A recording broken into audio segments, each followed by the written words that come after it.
जय हिंद दोस्तों, स्वागत है आप सभी का स्टडी विथ आंसू प्लेटफॉर्म पर। मैं हूं आशीष पांडे। नाउ आज के न्यूज के बारे में बात करें तो बहुत ही ज्यादा हृदय विदारक घटना हुई है जम्मू कश्मीर के पहलगाम में। जी हां, वहां पर हमारे कुछ सिविलियंस टूर पर गए हुए थे, फैमिली के साथ एंजॉय कर रहे थे। अचानक से कुछ लोग आते हैं और उन पर फायरिंग शुरू कर देते हैं। न्यूज आर्टिकल्स की माने तो बताया जा रहा है कि लोगों से उनका रिलीजन पूछा जा रहा है। यदि वो बता रहे हैं कि हाँ हम हिंदू हैं तो डायरेक्ट उनको शूट कर दिया जा रहा था। ये अपने आप में बहुत बड़ी नाकामी है हमारे इंटेलिजेंस की, हमारे सिक्योरिटी की।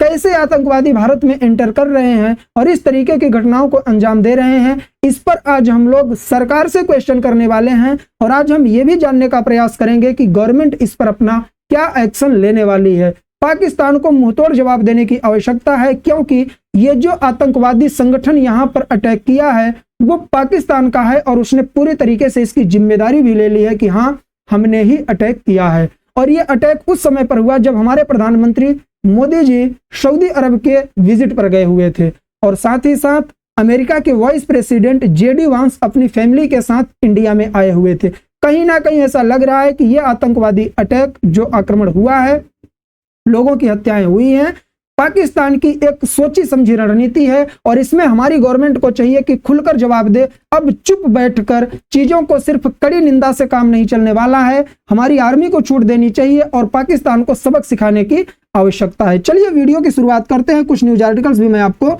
दिखाऊंगा। देखिए यहाँ पर एक न्यूज का आर्टिकल आया कि प्रधानमंत्री हमारे जो हैं वो सऊदी अरब की विजिट पर गए हुए थे, अपनी यात्रा पूरी भी नहीं की है, बहुत ही शॉर्ट फॉर्म में उसे कवर करके इंडिया वापस आते हैं। और हमारे यहाँ के जो एनएसए हैं, नेशनल सिक्योरिटी एडवाइजर जो हैं अजीत डोभाल और हमारे external affair minister S Jaishankar के साथ मिलकर कुछ और अधिकारियों के साथ प्रधानमंत्री जी ने इसका पूरा ब्यौरा लिया और इस पर आगे की रणनीति के बारे में बात किया। अगर मैं करंट टाइम की बात करूं डियर, तो ये विजुअल जो आ रहे हैं ना कहीं डरावने और हृदय विदारक हैं। बताया जा रहा है कि 28 लोगों को जान से मार दिया गया है और डजन्स इंजर्ड, 12 से ज्यादा, 1 दर्जन से ज्यादा लोग जो है ना डियर वो इंजर्ड हैं, घायल हैं।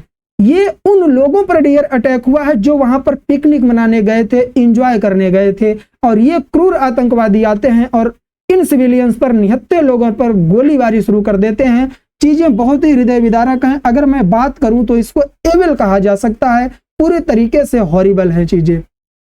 बताया जा रहा है कि जब आतंकवादी इनके पास आए तो जो सर्वाइवल हैं, जब उनका इंटरव्यू हुआ तो वो बता रहे हैं कि वो पूछ रहे हैं कि क्या तुम हिंदू हो। अगर वो हाँ बोल रहे हैं तो उनको शूट कर दिया जा रहा है और यदि वो नहीं बोल रहे हैं तो उनके कपड़े उतार के चेक किया जा रहा है, उसके बाद गोली मारी गई है। कुछ विजुअल्स हैं जो मैं आपको नहीं दिखा सकता, गूगल और एक्स पर जाएंगे तो आपको विजुअल्स मिल जाएंगे। बहुत ही ज्यादा डरावने और हृदय विदारक हैं डियर।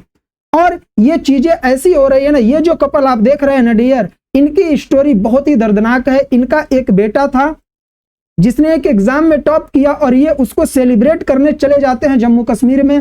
कुछ घंटों पहले ये लोग झील में क्या कर रहे थे, कहीं ना कहीं एक तरीके से एंजॉय कर रहे थे, वीडियो बनाकर ये अपनी खुशी जाहिर कर रहे थे। इन्हें नहीं पता था कि आगे चल के इन पर अटैक होने वाला है। आगे चल के इन पर अटैक हो जाता है और इनको मार देते हैं। कौन? आतंकवादी। जैसे ही मारते हैं, इनकी पत्नी जिनका नाम है पल्लवी, ये कहाँ के थे डियर? ये कर्नाटक के बिजनेसमैन थे और ये गए हुए थे वहां पर एंजॉय करने। नाम था इनका मंजुनाथ राव। जैसे ही टेररिस्ट आते हैं, इन पर अटैक करते हैं, इनको मार देते हैं। इनकी पत्नी पल्लवी कहती है किल मी टू, मुझे भी मार दो, you are already killed my husband. Pallavi ने कहा तुमने हमारे हस्बैंड को, पति को मार दिया है, मुझे भी मार दो। लेकिन आतंकवादियों ने क्या कहा? वी डोंट किल यू, हम तुम्हें नहीं मारेंगे। Go tell this to Modi, तुम जाओ और ये चीज मोदी से बताओ कि हमने तुम्हारे पति को मार दिया है। कहीं ना कहीं सुनकर ही ये चीजें बहुत ही अजीब और भयावह लग रही हैं कि वो मंजर कैसा रहा होगा कि एक पत्नी के सामने और बेटे के सामने पति को मार दिया जाता है और उसके बाद पत्नी से कहा जाता है हम तुम्हें नहीं मारेंगे, तुम जाकर मोदी से बताओ। कितनी जुर्रत बढ़ गई है इन आतंकवादियों की। क्या हमारा जो इंटेलिजेंस है वो फेल हो चुका है? किस तरीके से ये इंटर कर पा रहे हैं भारत में और हमारे सिविलियंस को, निहत्थे लोगों को निशाना बना रहे हैं? ये सवाल गवर्नमेंट से बनता है और गवर्नमेंट को इस पर कड़ी से कड़े एक्शन की आवश्यकता है। आर्मी को छूट देनी चाहिए। सिर्फ कड़ी निंदा करने से यह काम नहीं होने वाला है डियर। इस तरीके की चीजें जब आती है ना तो अंदर से चीजें कहीं ना कहीं जो ब्लड है ना बॉयल होने लग जाता है कि यार ये हो क्या रहा है हमारे देश में, कि हमारी गवर्नमेंट जो कहती है कि 370 हट गया है, जम्मू कश्मीर से सब कुछ ओपन हो गया है, आप जा सकते हैं वहां, ट्रेवल करिए, विजिट करिए, इतना इन्वेस्टमेंट हो रहा है, क्या वहां के लोकल लोगों का इसमें इंटरफेरेंस नहीं होगा? बिना लोकल की मदद से क्या आतंकवादी ऐसे अटैक कर देंगे? ऐसा बिल्कुल भी नहीं है। इस पे गहन जांच की आवश्यकता है, एनआईए को लगाना चाहिए, रॉ को लगाना चाहिए और इन चीजों में से उन लोगों को पकड़ना चाहिए जिन्होंने मदद की है आतंकवादियों को, और उन्हें कड़ी से कड़ी सजा दी जाए। और पाकिस्तान का जो ग्रुप है जिसने इसकी जिम्मेदारी ली है उसे भी दंडित करने की आवश्यकता है। भारत को एक्शन की बहुत ज्यादा आवश्यकता है डियर। मैं थोड़ा ओवरवेलम हो चुका हूं इसलिए चीजें बोल रहा हूं, लेकिन ये 100% चीजें सही है। अब हमें चुप बैठ के रहने से कुछ नहीं मिलने वाला है, हमें जस्टिस की आवश्यकता है, हमें जवाब देना पड़ेगा। लेकिन हमें यह भी ध्यान देना पड़ेगा कि क्या पाकिस्तान ये चीजें सोच समझ के कर रहा है, तो वो मैं आपको समझाने का प्रयास करता हूं, क्योंकि मैं एज ए टीचर, आप लोगों का मेंटर, इस वजह से आप लोगों को वो पक्ष भी दिखाने का प्रयास करूंगा कि पाकिस्तान इससे क्या सोचता है। Pahalgam attack shows Pakistan is desperate, want to distract from on falling. देखिए वहां पर जो फीलिंग्स हो रही है ना, पाकिस्तान में आपने देखा होगा कि वहां की बहुत सारे इंटरनल इश्यूज चल रहे हैं, तो पाकिस्तान उन चीजों को दबाने के लिए हिंदुस्तान में अटैक करता है, जिससे वहां के लोगों का ध्यान हिंदुस्तान की तरफ चला जाए। कहीं ना कहीं ये स्ट्रेटजी इसकी है। हमारे यहाँ के एक्सपर्ट्स का भी कहना है, expert says Pahalgam attack pointed to a desperate shift in strategy. जी हाँ, स्ट्रेटजी के माध्यम से अटैक किया गया है। और यदि मैं बात करूं कि इस अटैक को अंजाम किसने दिया है, तो पाकिस्तान का एक आतंकवादी ग्रुप है जिसका नाम है टीआरएफ, द रेसिडेंस फ्रंट, इस नाम का एक ग्रुप है। इसने जिम्मेदारी ली है कि हाँ हमने अटैक किया। इनकी जुर्रत कैसे पड़ जाती है भारत में एंटर करने की, इनकी जुर्रत कैसे पड़ जाती है जिम्मेदारी लेने की, हमारे सिविलियंस को मारने की और हमारी सरकार को शांत रहने की। सरकार से डेफिनेटली ये क्वेश्चन बनता है और एक्शन लेने की आवश्यकता है, इनको सबक सिखाने की आवश्यकता है। मैं रिक्वेस्ट करूंगा सेंट्रल गवर्नमेंट से कि जल्द से जल्द आर्मी को छूट दिया जाए और पाकिस्तान को सबक सिखाने की टाइम अब आ चुका है। आप यहां पर देखेंगे कि अगर करंट सिचुएशन की बात करें तो पाकिस्तान जैसे ही अटैक होता है उसके पहले ही देखिए यहीं से समझ में आता है कि पाकिस्तान की ही यह रणनीति थी।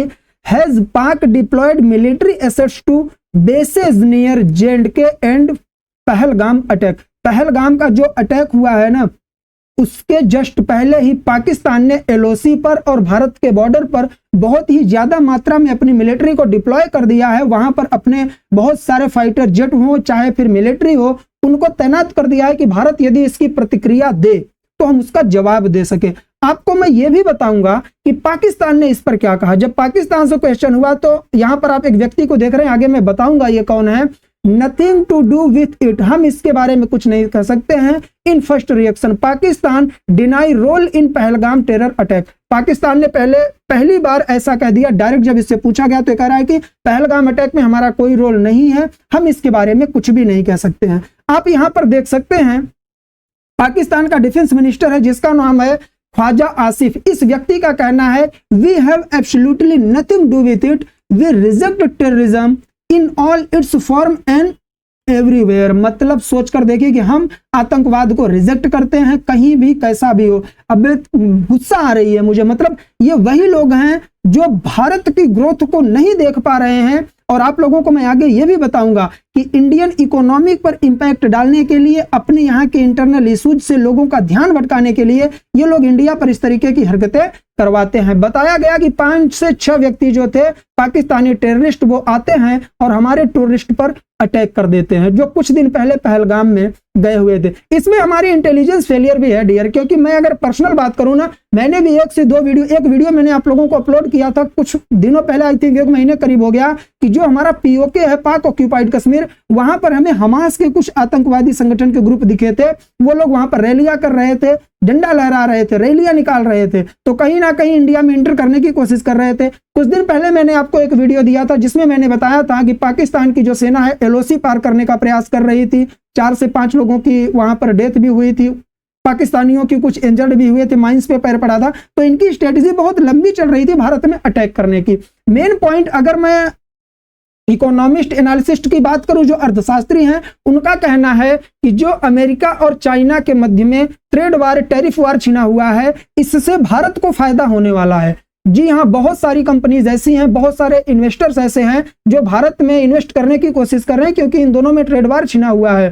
तो कहीं ना कहीं इससे हमारी अर्थव्यवस्था ग्रोथ करती, और इसको रोकने के लिए पाकिस्तान इस तरीके की हरकतें कर रहा है। आप इस तरीके के न्यूज आर्टिकल देखेंगे, India and Pakistan could come to blow over Kashmir. जी हाँ, और ये किसका है? द इकोनॉमिस्ट का आर्टिकल मैं आपको बता रहा हूं। दुनिया भर में इस तरीके के आर्टिकल आ रहे हैं कि भारत में आप इन्वेस्ट करने की कोशिश तो कर रहे हैं, लेकिन ये पाकिस्तान हमेशा ऐसी तरीके की हरकतें करता रहता है। कहीं ना कहीं कोई निश्चित नहीं है कि भारत और पाकिस्तान में कब वार छिड़ जाए, तो इसलिए इन्वेस्टर्स भी भारत में आने की क्या करेंगे?